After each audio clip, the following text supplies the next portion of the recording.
Good afternoon, people. Watchwoman 65. I just got this off of End Times headlines, and I have been seeing something on this past week on the news about the meat shortages. It says that the U.S. reels toward meat shortages, and the world may be next. Um, it says the coronavirus is shutting down plants across America and leaving the U.S. dangerously close to meat shortages as outbreaks have now spread to suppliers across the nation. It says, according to a report from Yahoo, almost a third of the U.S. pork capacity is down.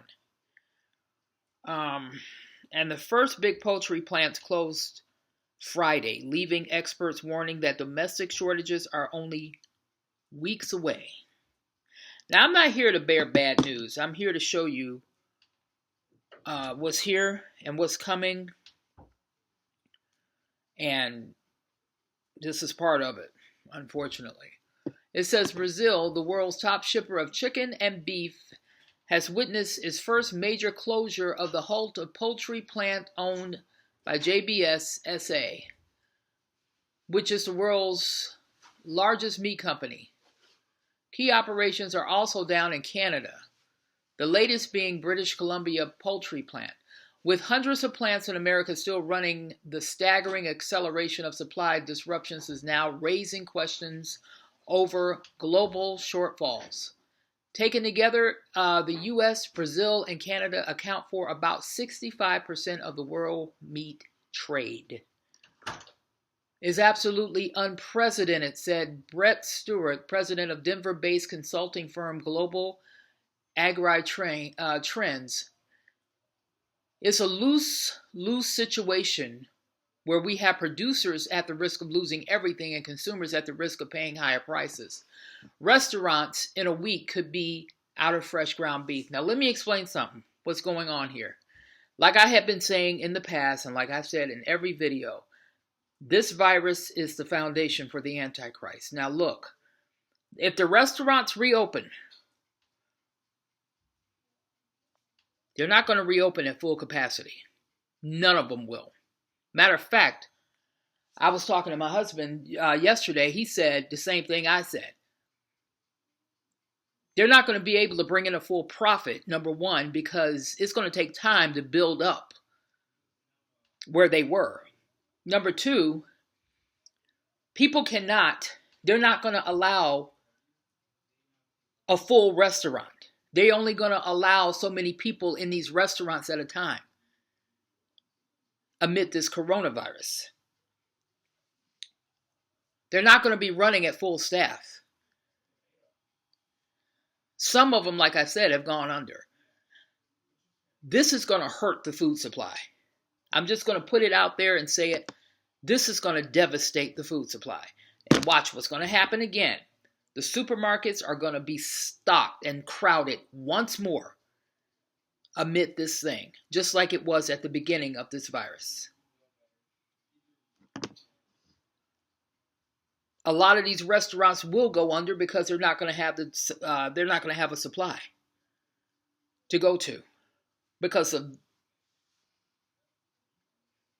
the meat markets are going to be closed. It says here, new U.S. shutdowns are accelerating at Smithfield Foods and Tyson. The world's top pork producer stated on Friday that it was closing another operation, this one in Illinois.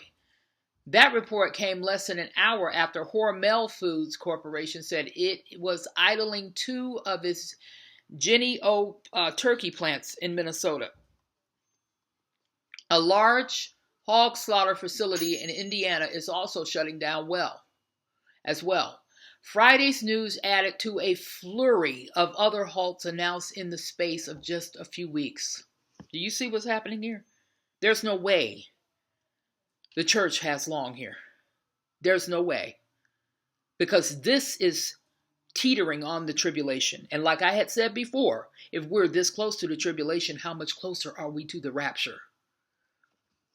During this pandemic, our entire industry is faced with an impossible choice: continue to operate to sustain our nation's food supply or shutter in an attempt to entirely insulate our employees from risk. You see what they're faced with?